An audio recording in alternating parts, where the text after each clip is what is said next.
Now, the study of biology is responsible for some of the most profounding insights that humans have about the world around them. So, take a look at these four panoramas.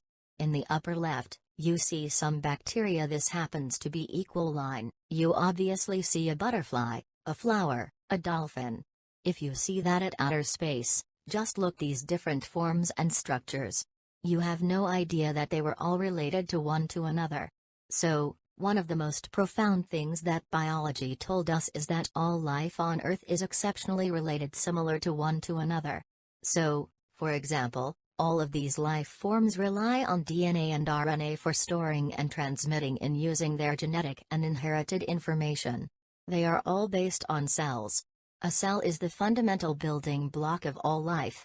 All of these organisms consist of cells, and the cells essentially have the same chemicals inside of them: carbon, hydrogen, oxygen and nitrogen, and the whole bunch of other stuff and much smaller amount. All these organisms conducted metabolism, in other words, chemical reactions that use and convert energy from one form to another. And the basic chemistry is all very similar to one and another. The types of molecule is used very similar to one and another.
Last month I published alongside my annual report a subject report on the development of citizenship in schools. The report celebrates the success of some schools in implementing the citizenship curriculum. It praises those schools where there have been substantial developments in the subject, and which now go a long way towards fulfilling national curriculum requirements. In the report we are critical of schools which have not taken citizenship seriously, either through reluctance or lack of capacity to make appropriate provision in the curriculum. Citizenship is marginalized in the curriculum in 1/5 of schools. It is less well established in the curriculum than other subjects, and less well taught, and some critics have seized on this as a reason for wanting to step back from supporting it. Yet, the progress made to date by the more committed schools suggests that the reasons for introducing citizenship are both worthwhile and can be fulfilled, given the time and resources. Indeed, those reasons are given added weight by national and global events of the past few months. While not claiming too much, citizenship can address core skills, attitudes and values that young people need to consider as they come to terms with a changing world.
I have a problem with my political science class.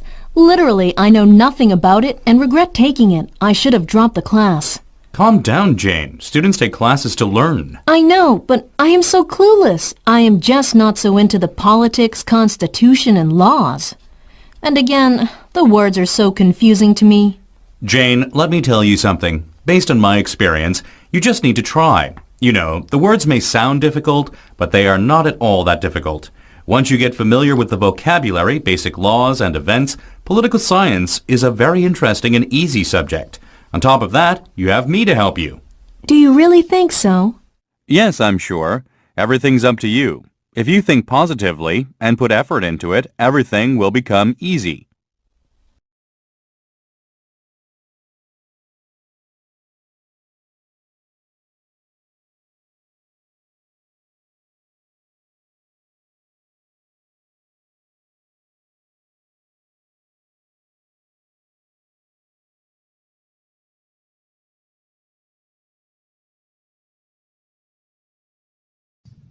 The professor is discussing humor and laughter.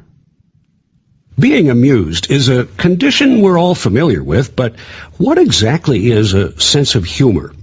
Well, it's something very personal, and yet we communicate it to others by laughing. Laughter is a universal human expression. All normal human beings can laugh.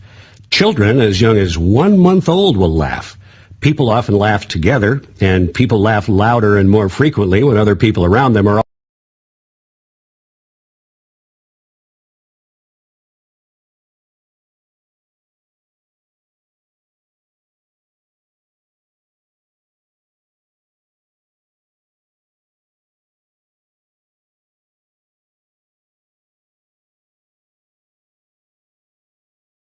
No matter whether we live in the country, the suburbs, or the city, we come in contact with forests every day. A combination of trees, other plants, insects, wildlife, soil, water, air, and people is a forest. I'm a professional forester. That means I've been trained in the management of forests. Managing a forest is both a science and an art, which is why my education included courses in the biological, physical, and social sciences, as well as the humanities. Doesn't being a forester mean you always work in the woods? Foresters, of course, do work in the woods. More and more, however, they also work in laboratories, classrooms, planning agencies, corporate offices, and so forth. In fact, our professional organization, the Society of American Foresters, lists over 700 job categories. I've always been confused about the difference between a national park and a national forest. In a lot of ways, they're similar. For example, we can camp and hike in both. There is a difference between them. National parks, such as Yellowstone, are set aside and preserved in a near-natural state, mainly for the recreational enjoyment of the public. Our parks are administered by the Department of the Interior. National forests, on the other hand, are administered by the Department of Agriculture. Our forests are managed for their many benefits, including recreation, wood products, wildlife, and water. That means there's a difference between a forester and a park ranger, right? Yes, there are differences. A forester manages an area of forest for forest products, water quality, wildlife, recreation, and so on. A park ranger, on the other hand, manages an area in a national or state park, mainly for recreation. Another difference is who owns the land.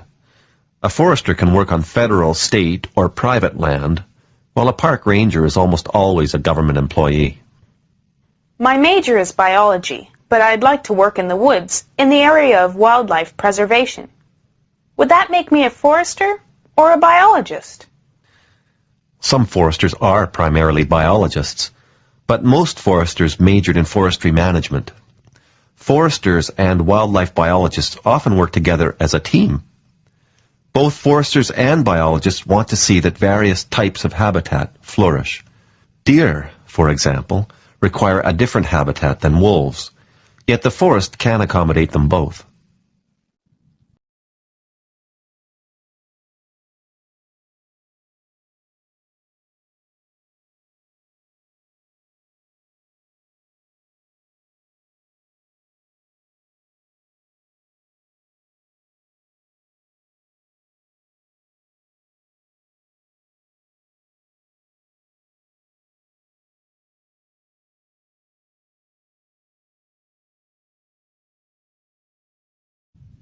The complex process inside a leaf takes energy from the sun and uses it to convert water and carbon dioxide into sugars. During this process, photosynthesis, plants convert light energy into chemical energy. All leaves carry out photosynthesis in basically the same way. First, the pores on the leaf's outer skin open up and take in molecules of carbon dioxide. Water absorbed by the roots is transported upward through the plant, and it enters the leaf through its stem. Carbon dioxide and water, these are the raw materials for photosynthesis. Once carbon dioxide and water are present, photosynthesis can begin. The chemical reactions of photosynthesis take place in two stages: the light-dependent reactions and the light-independent reactions. When sunlight shines on a leaf during the light-dependent stage, its energy is absorbed by molecules of chlorophyll, which you all know is the pigment giving a leaf its green color. The light energy absorbed by the chlorophyll is used to split the hydrogen and oxygen in the water. Then, during the light-independent reactions, hydrogen from the water combines with carbon dioxide and forms carbohydrates, including the sugar glucose, but also other molecules that are rich in food energy for the plant. In the process, excess oxygen is released to the outside air through the leaf's pores. Finally, the plant transports the products of photosynthesis. Microscopic veins in the leaf carry the food out through the stem and into the cells of the plant. This process continues all throughout the growing season, that is, as long as the leaves remain green.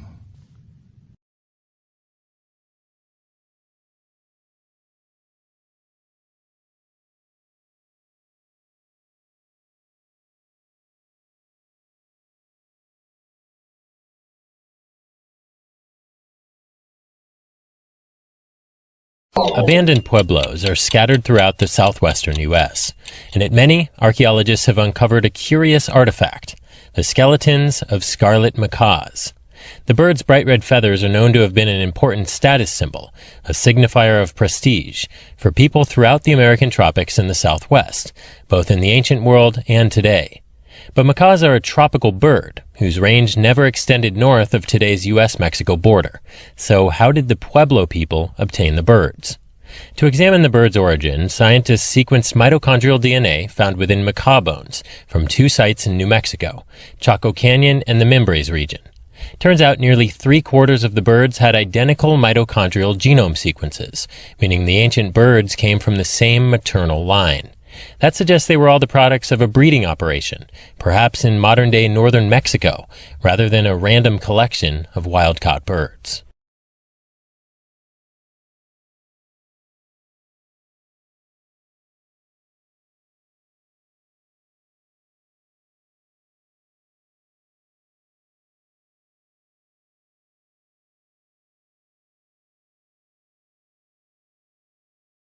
Brooke and her colleague Mark Newman studied who swapped messages with whom on a popular online dating platform in the month of January 2014. They categorized users by desirability using PageRank, one of the algorithms behind search technology. Essentially, if you receive a dozen messages from desirable users, you must be more desirable than someone who receives the same number of messages from average users. And then they asked, how far out of their league do online daters tend to go when pursuing a partner? I think people are optimistic realists. In other words, they found that both men and women tended to pursue mates just 25% more desirable than themselves. So they're being optimistic, but they're also taking into account their own relative position within this overall desirability hierarchy. And the study did have a few more lessons for people on the market. I think one of the take-home messages from the study is women could probably afford to be more aspirational in their mate pursuit.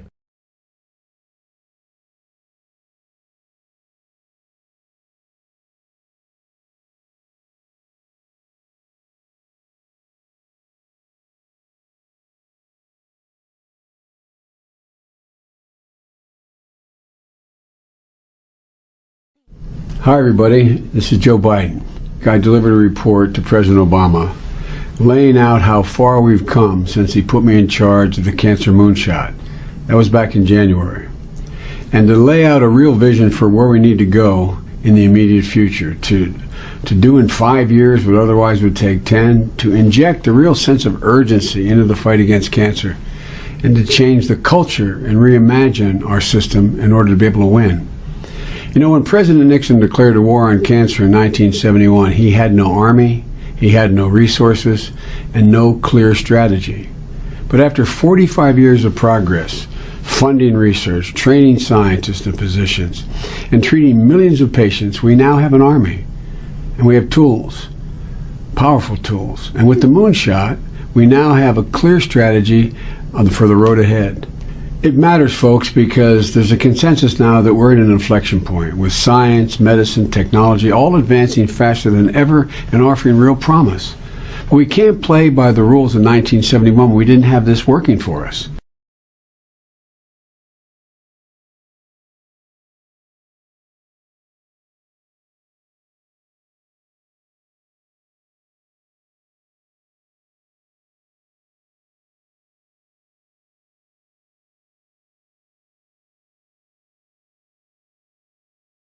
Hi everybody. This weekend we'll dedicate the newest American icon on our National Mall, the National Museum of African American History and Culture. It's a beautiful building, 5 stories high and some 70 feet below the ground, situated just across the street from the Washington Monument. And this museum tells a story of America that hasn't always taken a front seat in our national narrative. As a people, we've rightfully passed on the tales of the giants who built this country, but too often, willful or not, we've chosen to gloss over or ignore entirely the experience of millions upon millions of others. But this museum chooses to tell a fuller story. It doesn't gauze up some bygone era or avoid uncomfortable truths. Rather, it embraces the patriotic recognition that America is a constant work in progress, that each successive generation can look upon our imperfections and decide that it is within our collective power to align this nation with the high ideals of our founding.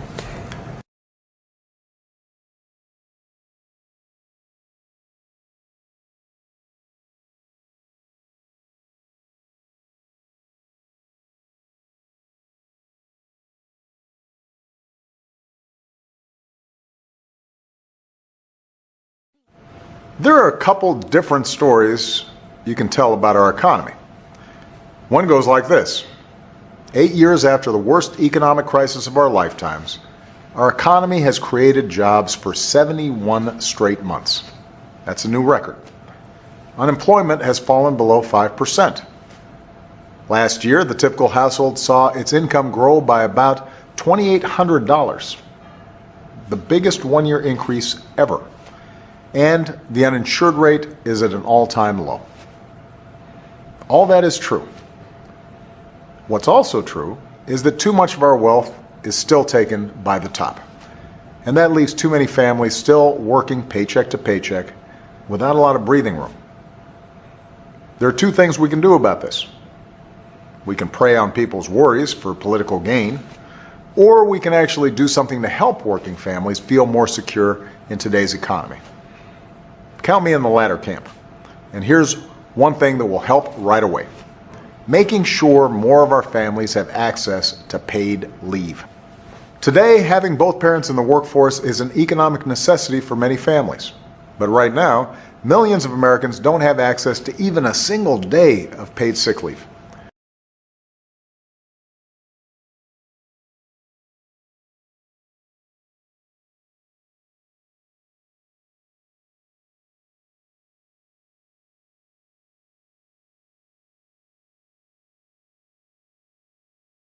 When societies were still mostly rural and agricultural, waste disposal was hardly an issue, partly because people tended to make use of everything, and partly because there was plenty of space to bury rubbish. It was when societies became predominantly urban and industrial that problems arose, mainly to do with health. City authorities had a hard time trying to find efficient ways of getting rid of all the rubbish. One of these was to get people to sort out their rubbish into different types, just as these days we are encouraged to separate our rubbish into different categories for easier removal and recycling. So, for example, kitchen rubbish was set aside and used for feeding animals. However, fears of disease put an end to that. In fact, it wasn't until the 20th century that all waste was simply thrown together and ploughed into landfills.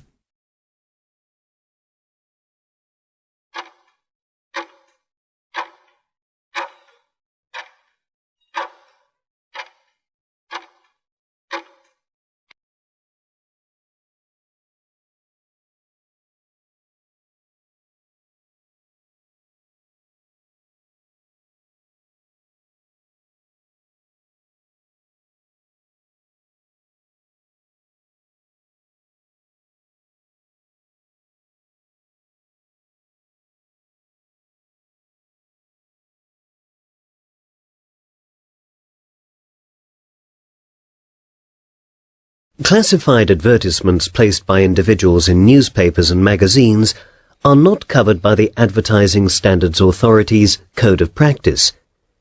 If you happen to buy goods that have been wrongly described in such an advertisement and have lost money as a result, the only thing you can do is bring a case against the person who placed the advertisement for misrepresentation or for breach of contract. In this case, you would use the small claims procedure, which is a relatively cheap way to sue for the recovery of a debt. If you want to pursue a claim, you should take into account whether the person you are suing will be able to pay damages, should any be awarded. Dishonest traders are aware of this and often pose as private sellers to exploit the legal loopholes that exist. That is, they may claim they are not in a position to pay damages.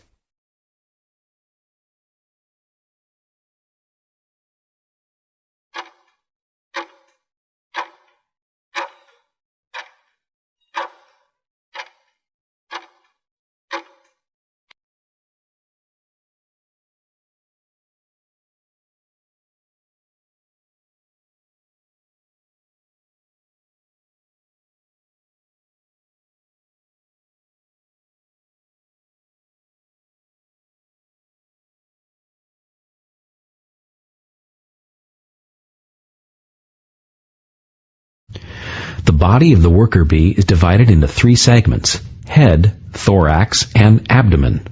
On the head are the mandibles, the jaw-like organs which enable the bees to perform the necessary hive duties and to mold the wax and build their combs.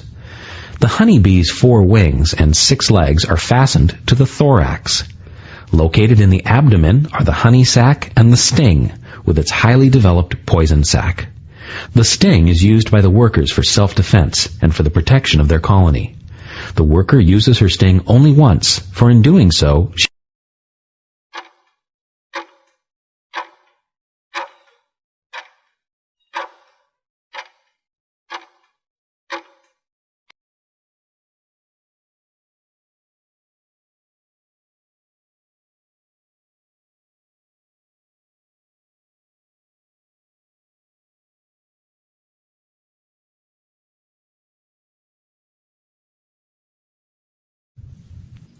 Psychology is a relatively new science. Like other sciences, psychology must be able to state laws. A law is a way of organizing knowledge about something so that we can make predictions. When enough knowledge is gained about a subject, a scientist can state precisely what will happen under certain conditions. We experimental psychologists are interested in developing laws about human behavior, so we'll be able to understand and predict what people do and why they do it. Of course, to develop laws about human behavior, we must assume there's some regularity to it. We can't be psychologists without making the assumption that behavior follows.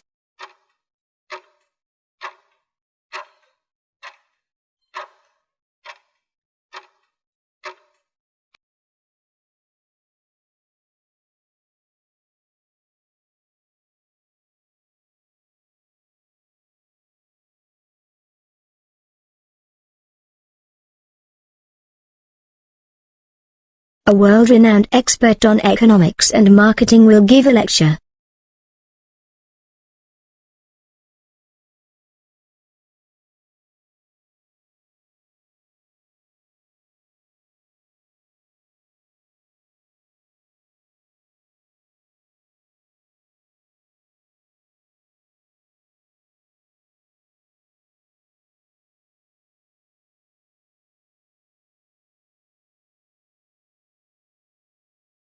The weather used to be lovely at this time of the year.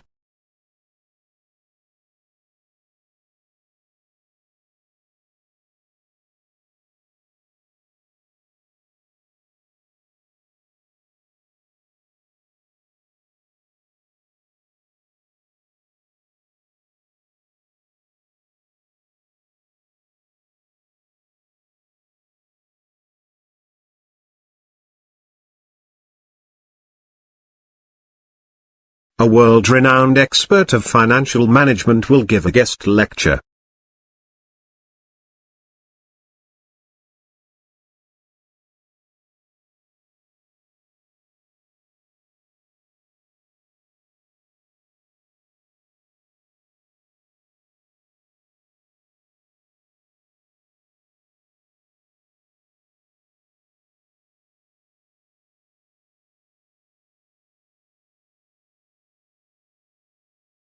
Before preparing food, be sure you wash your hands well.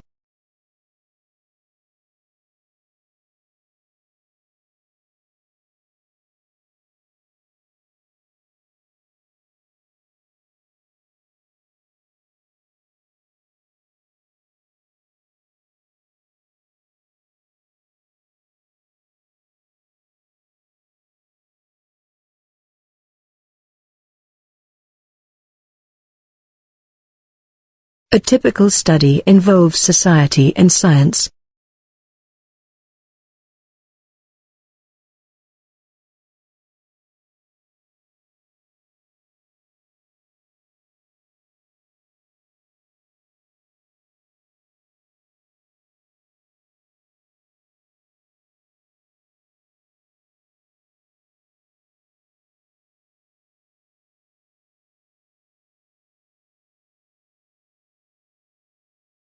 You can get your coffee and tea in the lounge.